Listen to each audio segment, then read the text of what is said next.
This is Made for More Living with Johnny Jennings, powered by eXp Realty. Online at madeformoreliving.com. So we're back with Clark Broom, and he got started in real estate in 1977. Actually, like, what was it, 1 month within the same time frame Tom got started, right? Tom Daves. We've known each other that whole time because we had business together and we knew each other and we had a lot of common friends and Probably had more hair at the time. Small world. Yeah, I had a lot more hair, Well, I actually had hair almost down to my shoulders when I started real estate. Really? Wow. I had a Fu Manchu mustache. Yeah. Oh, man, I wish we had some pictures of that. Oh, yeah, I have some. Yeah? Diane will get it, send them over? Oh, yeah, she'll blackmail me. Oh, there we go. That's awesome. Yeah, you should have seen our just before we got married, our picture. Yeah, we looked like flower children, you know. So right before I got married, I didn't cut my so I was welding in the oil fields. Oh, okay. And I had this nasty beard, and everybody kept getting on me to cut my beard, and I was like, no, I'm not going to cut it. No, I'm not going to cut it. And then I started just cutting it in the most like horrific, like trimming it in the most horrific ways. Yeah. So like it ended. Just the sides coming off, and then I had this long chin, this crazy like curly Q like mustache, and then the chin came off, and it was just the mustache. I got to see pictures of that. Oh my gosh, yeah they're hilarious. And then right before the wedding, I shaved off the mustache, so everything was cool. But my mustache started getting smaller and smaller and smaller. Pretty soon, I shaved it off and cut my hair. And so my force is thinning too. Who knows what I'll look like in 30 years? Back then too. I mean, because I was young. I was 22 years when I started in real estate. Oh wow! And so my peer group couldn't afford homes. Yeah. And so I had a kind of a hippie van, and so I traded that in for a Buick LeSabre, so it looked more businesslike. There you go. And I wore 3-piece suits. Yep. Everywhere. That was kind of the standard back then. But I figured if I looked young, if I dressed apart, dressed professionally, talked professionally, listened more than I talk, which turned out to be really a valuable thing in developing relationships. Mm-hmm. Yeah. So Valerie and I did the same thing. I actually used to wear a lot of suits, a lot of 3-piece suits. Yeah. Because we were younger, and so the same reasoning you did it. And then that's also why we got our broker's licenses early on. Yeah. As soon as the 2-year mark hit, we got our broker's licenses because people were like, especially for Valerie, right? She was younger than me, and they go, "Are you even licensed? Can you even do this?" She's like, "Yes, I'm a broker. I'm not just a realtor, I'm a broker." I love it. But I went through and got my broker's license too. I just went straight through Anthony. I actually got the two years waived on mine. Because of some back then, you could have associated work that would count towards that 2 years. Okay. And I worked in the land survey company, was a photogrammetry company, and we were able to get them to accept that as my 2 years because I'd worked at that company for a while. Yeah. And was able to get my broker's license right away. There you go. Well, I'm jealous. I wasn't able to do that. Yeah. But so you were growing your business. It's growing. It's 1977. Years have passed. It's now growing. But at one point, I really want to cover this. You did have at least one plane at one point. Yeah. What happened is kind of the way my business kind of course went is that back in 1983, I was exposed to I got around a group of very, very successful people. They understood the value of passive income. Mm-hmm. And so they taught me through a business, networking, how to build passive income. So I was working full-time in real estate, didn't back off of that. I still was number one in what I was doing. Yeah. And I think it was like let me back up a little bit. I opened up an office the same week I actually was exposed to other businesses. And so we went in that office, me and several of the partners, brokers, owned the Northern California rights to a franchise. Okay. And it was right there, I guess considered Granite Bay now. And, so we started in that office and did that for a couple years. And I decided that I really didn't like owning an office. Really? What was it you didn't like? Well, a couple of things. Number one is 50% of my time was spent in management. And honestly, I made more money as a salesperson in my own production than I would with the company. And I kid people. I say there's a reason they call it broker. We were getting broker. And and we hit some economic times at that time in the real estate. And so I turned it over to my partners and went back to the company I left, which happened to be where my mom was working at the time. So I got a chance to work there. Nice. But we worked diligently, still doing high production. And my second business started developing pretty good sized passive income. And I've always been into aviation. I got my pilot's license when I was 20 years old. Wow. In fact, just before I turned 21, just after I got married, got my license. And but it was very expensive to fly. So I really didn't own a plane. In fact, my mom and my wife used to give me, used to give me flying time as birthday and Christmas presents. Oh, that's great. And so I'd only flew, a few hours a year, which is not really good. And so one of my goals, one of my dreams was to really buy an airplane. And so in the process of building a side business and developing that into success, we became financially independent when I think it was 32. Dinah was 33. Wow. And still kept my real estate license, still doing a little bit of that. But we really started living a pretty nice lifestyle. And so my first goal, and actually even before we got to that point, before I left full-time production in real estate, I bought a plane, a partnership in a plane. Okay, what plane was it? Cessna 182 Turbo RG. Okay. And the last two letters were Papa Kilo. I always remember that. Love and it. then flew that for a while. My partner, I was flying way more hours than my partner was, so we decided to sell the airplane. And then I bought a 210 Cessna Turbo RG. And fixed it all up, and just that was a great airplane. Wow. I mean, hold our whole family, hold 6 people. We flew everywhere. I was probably flying 250, 300 hours a year, which is a lot in an airplane. Wow. And I mean, we'd hop off and go down to Disneyland. We'd fly the kids. We'd go over to like Columbia, the little old stagecoach town, land there and walk down to the town. Fly up to South Lake Tahoe all the time and ride horseback. They used to have a horseback place over there, play golf. So it was your minivan. It was my minivan. And then I decided, because if you know anything about aviation, anytime you're flying, there's 3 conditions in aviation. There's weather, there's nighttime, and terrain. Okay, anytime you're flying 2 out of those 3, you should probably have a twin-engine airplane.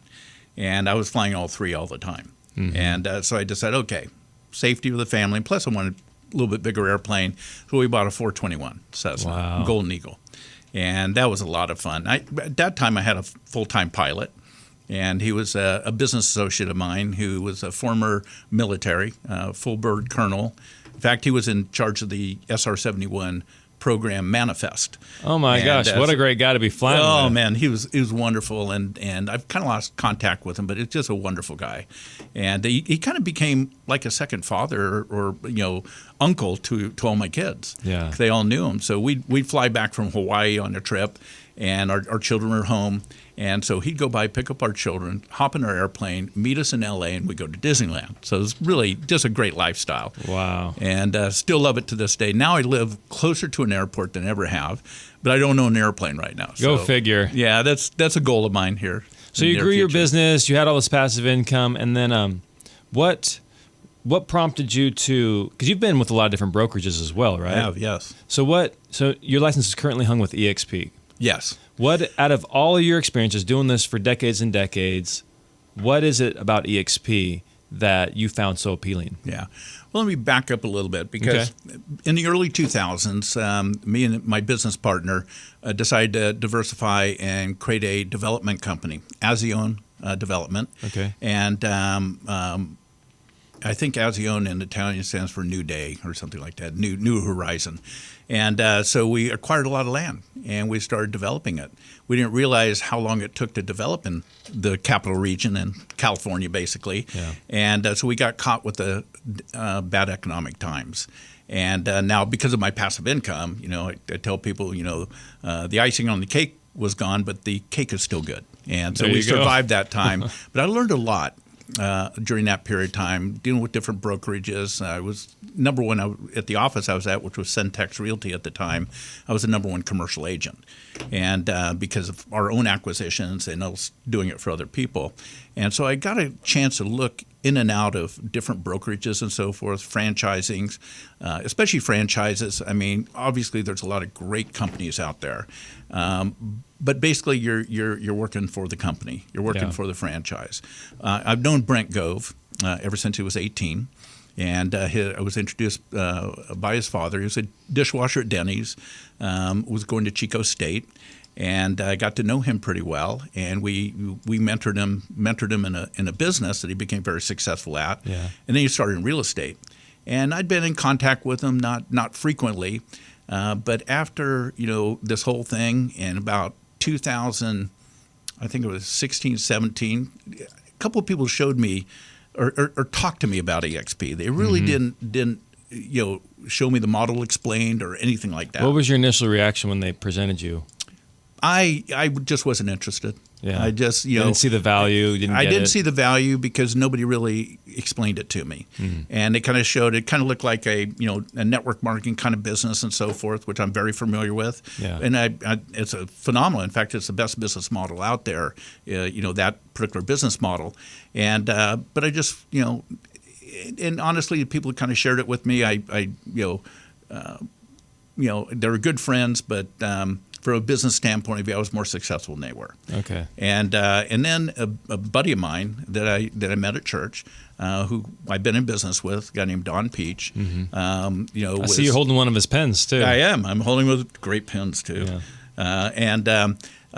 He was in Steve Hillier's organization, an independent brokerage called New Vision. And originally Steve just said, that eXp is not going to work or anything like that. And I said, I respected Steve, and I wasn't really paying too much attention. And then he took his whole brokerage. This Steve was just did. a few years ago into eXp. Yep. And so I was having lunch with Don, and Steve shows up. And he started talking to me about it. So I had all these questions. I knew Brent. So I text him. As soon as that lunch we had, I text Brent, says, "Are you open for breakfast?" And so I sat down with Brent, and I had a whole list of questions because I was interested. And when I really saw the model explained, I saw that we could offer realtors something they never had before: ownership in the company without the liability, without the capital investment. You could build a brokerage, whatever size you want to build, within the same brokerage. So you can actually get paid like a broker without really being the broker. And I thought, wow, locally, nationally, internationally. Yeah, exactly. And my previous business, I was in all 50 states and 31 countries. Oh wow! And so I understand the power of that duplication and leveraging. And so when I saw this model, I thought, boy, everything I've learned in the past, being successful in other businesses through, the school of hard knocks, that combined with this business model is a perfect marriage. And that's what I got excited about, because I know how, I know the in and outs of how this type of business works. And here you own stock, you rev share, all these kinds of things that, you get paid for contributing to the growth of the company. So compensation for contribution. And all that fit right with the principles I've always learned from very, very successful people. I had the opportunity and just incredible, blessing to know billionaires, know people that really understand business, and every one of them leverage. They have a business that creates passive income. And the thing that I remember Warren Buffett always saying is that if you don't figure out a way to make money while you're sleeping, you'll always be working. And J. Paul Getty, he said that I'd much rather have 1% of 100 people's efforts than 100% of my own. Love that. And so I saw where we could add value to people, help people become successful, whether they just want to be production or whether they want to be business builders. They can do both. And I saw the diversity and the just unlimited opportunity, and got excited about it. Now, honestly, I didn't know any realtors.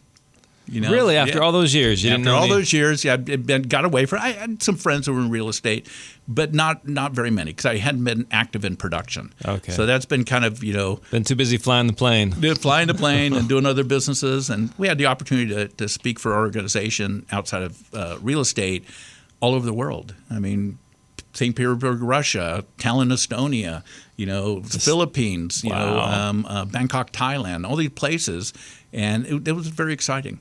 And Well, you bring up a good point about the economic model. Like, most people just discredit it. They can't see past what their misperception is of eXp. And so that's honestly, I joined eXp for two reasons. One, Brent Gove. I believe proximity is power, and I just want to be close to that guy. His ethics, his ethics and his work ethic are two things that inspire me, and I wanted to emulate. And so I'm like, okay, I want to be close to that guy. And the second thing was the economic model. The model. I'm like, man, if I just keep doing what I'm doing at my current brokerage, I'm going to keep getting what I get. But if I take that the same number of deals I'm closing, the same exact system that I have, and I move it over to eXp, I'm making way more money. Now that you have some ongoing income. See, the thing is, whenever you want to get off the transactional treadmill, how much income do you have in place? Yeah. Well, my mom is a good example. 40 years in real estate, exemplary, icon, career. She was forced to retire because of Alzheimer's. Oh, man. And she was working at Keller Williams at the time, and she had nothing to show for it. I mean, she had, Social Security and things like that, but that's not enough. Yeah. And fortunately, she was able to keep her home. My sister was able to move in, and we were able to help her. Sure. But that was an awakening to me. After 40 years at the top of the industry, and she was only good as her last sale. Yeah. And so I saw this economic model far surpasses that. And another thing, too, not only aside from the economic model, but just the culture of it. See, the culture is when we're all owners, I've never seen a business where there's been so much collaboration, where there's been so much help. I've had people not even related to my business from an economic model at all help me. Get on three-way calls with people. I mean, I've never seen that. I went to my very first event, which was eXp Con, blew my mind. I was trained by Tommy Hopkins. Those that remember. I know Tom Hopkins. Yeah, Tom Hopkins, Champions Unlimited. Yep, I think he was at a couple of eXp events. Was he at the eXp Con event? Yeah, I go in there, I go like deja vu. I mean, he did his 12 points or whatever. It was just like I could close my eyes and picture it back in 1977. Wow. I was the first guy in that office to really get into his program, his Fast Start program. From Champions Unlimited. I was probably the only one in the office that really just studied that stuff. Yeah. Yep. But that's something that you said earlier too, though. What is it? Principles are enduring, practices are. Yeah. Principles are timeless. Practices are timely. Timely. Depends on the culture and the environment. Like the culture or the practices of today are totally different than the practices back in 1977. Mm-hmm. We're not driving around with flyers in our Oh, no, car. Yeah. You're not running around with Office and NCR, press hard, 3 copies. We're not doing that anymore. And the MLS book, which was always outdated. Yeah. Yeah. Yeah. So if people are looking to maybe grow their real estate career, what's a great way for them to reach out to you? You can reach me at actually my phone number, cell number. Sure. 916-416-9664. Welcome to call me anytime. Of course, I have an email too, which is Clarke, Clarke, V as in Victor, N as in November, V as in Victor @yahoo.com. Got it. And if you have any questions, just reach out to us. You can call or text anytime, 530-GET-MORE. Be glad to have any conversation. And we'll connect you with Clarke. Thanks so much for being on the show today. Oh, my pleasure. All right, see ya. So one of our listeners, his name is Ben, he wanted to buy a new home, but he needed to sell his current home first. So we called up our good friend Johnny Jennings with Made for More Realty. They negotiated with the builder to hold his new home until his current home was sold. And of course, the builder had confidence in Johnny, so he said, absolutely no problem. Johnny sold the home quickly and negotiated a rent back for Ben, giving him plenty of time to seamlessly move into his new home. Yeah, see, that's the cool thing about working with Johnny Jennings and the Tom Daves team at Made for More Realty. They have proactive marketing, which means their team actively seeks new buyers for your home rather than just putting it online and hoping that people are going to see it and come look at it. Just one of the many reasons they've been voted the #1 team in Roseville for the past 3 years. So if you need to sell your home fast, you got to call Johnny Jennings and the Tom Daves team at Made for More Realty. Ask about how you can get multiple cash offers and their Bay Area marketing plan. Expect more, get more with Johnny Jennings and the Tom Daves team at Made for More Realty, brokered by eXp. Just Google Made for More Realty today and get more for your home. License number 581837.